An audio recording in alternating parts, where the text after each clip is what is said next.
ಮಹಾರಾಷ್ಟ್ರ ಮತ್ತು ಬೆಳಗಾವಿ ಭಾಗದಲ್ಲಿ ಹೆಚ್ಚಿನ ಮಳೆಯಾಗುತ್ತಿರುವ ಹಿನ್ನೆಲೆಯಲ್ಲಿ ಕೃಷ್ಣಾ ನದಿಯಲ್ಲಿ ಪ್ರವಾಹ ಭೀತಿ ಎದುರಾಗಿದೆ.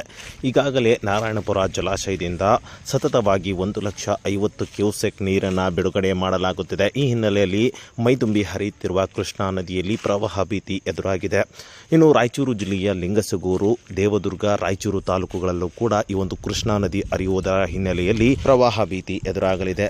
ಲಿಂಗಸಗೂರು ತಾಲೂಕಿನ ಶೀಲಹಳ್ಳಿ ಸೇತುವೆ ಮುಳುಗಿದರೆ ಶೀಲಹಳ್ಳಿ ಸೇರಿದಂತೆ ವಿವಿಧ ಗ್ರಾಮಗಳು ಸಂಪರ್ಕ ಕಡಿದುಕೊಳ್ಳಲಿವೆ. ಈಗಾಗಲೇ ಕಡದರಗಡ್ಡಿ, ಮ್ಯಾದರಗಡ್ಡಿ ಸೇರಿದಂತೆ ಹಲವು ಗಡ್ಡಿಗಳಲ್ಲಿ ಹಲವು ಕುಟುಂಬಗಳು ವಾಸಿಸುತ್ತಿದ್ದು ಈಗಾಗಲೇ ಸಂಪರ್ಕ ಕಡಿದುಕೊಂಡಿವೆ. ತಾಲೂಕು ಆಡಳಿತ ಕೂಡ ಸಾಕಷ್ಟು ಮುಂಜಾಗ್ರತಾ ಕ್ರಮಗಳನ್ನು ಕೈಗೊಂಡಿದ್ದು ನದಿ ಪಾತ್ರದ ಹಳ್ಳಿಯಲ್ಲಿ ಇರುವಂತಹ ಗ್ರಾಮಸ್ಥರು ಯಾರೂ ಕೂಡ ನದಿಗೆ ಹೋಗದಂತೆ, ನದಿ ಪಾತ್ರಕ್ಕೆ ಇಳಿಯದಂತೆ ಮುನ್ನೆಚ್ಚರಿಕಾ ಕ್ರಮಗಳನ್ನು ಕೈಗೊಂಡಿದೆ.